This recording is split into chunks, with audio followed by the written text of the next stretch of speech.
Hello students, टैक्साजीन biology में आप सभी का स्वागत है। हम लोग कर रहे हैं किंगडम प्रोटिस्टा, जिसके 5 ग्रुप्स हैं: chrysophytes, dinoflagellates, euglenoids, slime moulds and protozoa. जिसमें से क्राइसोफाइट्स हम लोगों ने पिछले वीडियो में कंप्लीट कर लिया था। अगर आपको देखना है तो वह आप चैनल के प्लेलिस्ट में जाकर बायोलॉजिकल क्लासिफिकेशन चैप्टर में इसे देख सकते हैं। आज के इस वीडियो में हम लोग देखने वाले हैं डाइनोफ्लैजिलेट्स एंड यूग्लिनॉइड्स। तो शुरू करते हैं डाइनोफ्लैजिलेट्स। जैसा कि नाम से ही समझ में आ रहा है, dinoflagellate that means these are unicellular eukaryotic organism which contain 2 flagella. Okay, they are marine and photosynthetic in nature.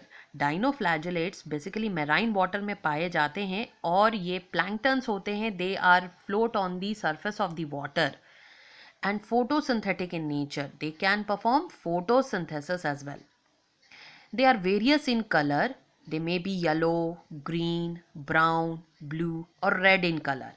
So must remember that they are various in color, and these colors are because of the pigments present in them. Suppose green in color, they have chlorophyll. Yellow in color, they have carotenoids.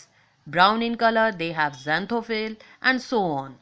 तो इस तरीके से हम लोग क्या देखेंगे कि इनके पास कलर पिगमेंट जैसा प्रेजेंट होगा, उसके अनुसार ये वेरियस कलर्स के हो सकते हैं. अब आ जाते हैं cell wall. Cell wall has stiff cellulose plates on the outer surface. Must remember, जो सेल वॉल है इनका, इसके पास स्टिफ सेल्यूलोज प्लेट्स होते हैं इनके आउटर सरफेस में. तो यहाँ डाइनोफ्लैजिलेट्स हम लोग देख सकते हैं और ये आउटर सरफेस में सेल्यूलोज प्लेट्स हैं और ये काफ़ी स्टिफ होते हैं, सेल्यूलोज के बने होते हैं. It has 2 flagella. इनके पास 2 flagella होता है. That's why name dinoflagellates. It has 2 flagella, one longitudinal flagella and the second one is transverse flagella. तो एक longitudinal flagella होता है, दूसरा transverse flagella होता है, और ये दोनों flagella वॉल प्लेट्स के फ्यूरो में प्रेजेंट होते हैं. तो दीज आर वॉल प्लेट्स, और वॉल प्लेट्स के बीच के जो स्पेस हैं, फ्यूरो जो है, गड्ढा जो है, उसमें ये प्रेजेंट है दोनों flagella. Longitudinal flagella, this one is longitudinal and this one is transverse flagella. Example अगर हम लोग देखते हैं तो एग्जाम्पल है इसका गोनिओलेक्स. मस्ट रिमेंबर गोनिओलेक्स, जिसे रेड डाइनोफ्लैजिलेट्स भी कहा जाता है.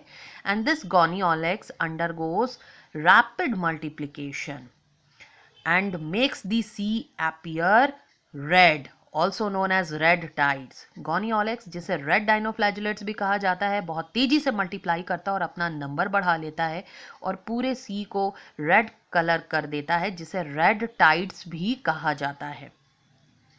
This गोनिओलेक्स released some toxins and these toxins may kill the other marine animals like fishes. तो ये गोनिओलेक्स का नंबर इतना ज़्यादा बढ़ जाता है कि इनसे कई बार टॉक्सिन्स रिलीज होते हैं और ये टॉक्सिन्स दूसरे मैराइन एनिमल्स के लिए खतरनाक होते हैं, जानलेवा होते हैं, जैसे कि fishes. So this is all about the dinoflagellates. Now the second one is euglenoids. The next one is euglenoids. Euglenoids, they are mainly fresh water organisms and mainly found in stagnant water. रुके हुए पानी में ये ज़्यादातर पाया जाता है. Fresh water होता है, जैसे कि आप देख सकते हो पॉन्ड में हमें ये यूग्लिनॉइड्स मिल सकते हैं. Cell wall is absent. Euglenoids में सेल वॉल एब्सेंट होता है, मगर एक elastic protein rich layer present होता है जिसे कहा जाता है पेलिकल.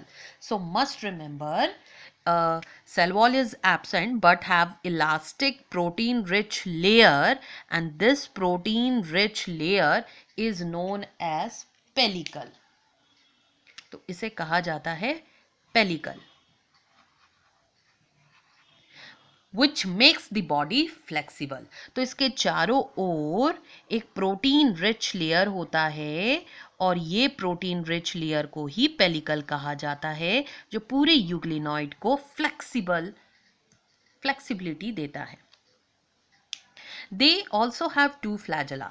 डाइनोफ्लैजिलेट्स के पास भी 2 flagella थे, and euglenoids also have 2 flagella. One long flagella and the other is short flagella. लेकिन यहाँ हमें साइज में अंतर देखने को मिलता है. एक लॉन्ग फ्लैजिला होता है और दूसरा शॉर्ट होता है, जबकि डाइनोफ्लैजिलेट्स में आपने पोजीशन के बेसिस पर देखा longitudinal flagella and transverse flagella. Okay, यहाँ पे हम लोग क्या देखते हैं, euglenoids have some pigments which are identical to the higher plants and can perform photosynthesis. तो यूग्लिनॉइड्स के पास कुछ ऐसे पिगमेंट्स होते हैं जो हायर प्लांट्स में भी वही पिगमेंट्स देखने को मिलते हैं, जिसकी वजह से फोटोसिंथेसिस परफॉर्म किया जाता है.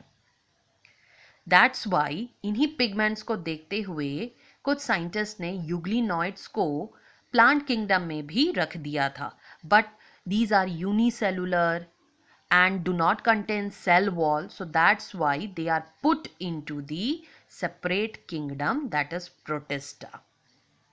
यहाँ हम लोग क्या देखते हैं कि ये प्लांट की तरह बिहेव तो करता है because it contains a pigment which is present in higher plants, which is similar to higher plants, but in the absence of sunlight they behave like heterotrophs. यानी सनलाइट प्रेजेंट होगा तो ये photosynthesis perform करते हैं, और जब sunlight absent होता है तो ये हेटेरोट्रॉप्स की तरह परफॉर्म करते हैं by just predating on other smaller organisms. They catch prey by the help of flagella. तो ये सनलाइट के एब्सेंस में हेटेरोट्रॉप्स की तरह बिहेव करने लगते हैं. दूसरे छोटे एनिमल्स को, ऑर्गेनिजम्स को ये क्या कर लेते हैं, प्रीडेट करने लग जाते हैं, जो कि हेटेरोट्रॉप का बिहेवियर है. तो इस तरीके से ये प्लांट्स की तरह बिहेव करते हैं in the presence of sunlight और एनिमल्स की तरह बिहेव करते हैं in the absence of sunlight.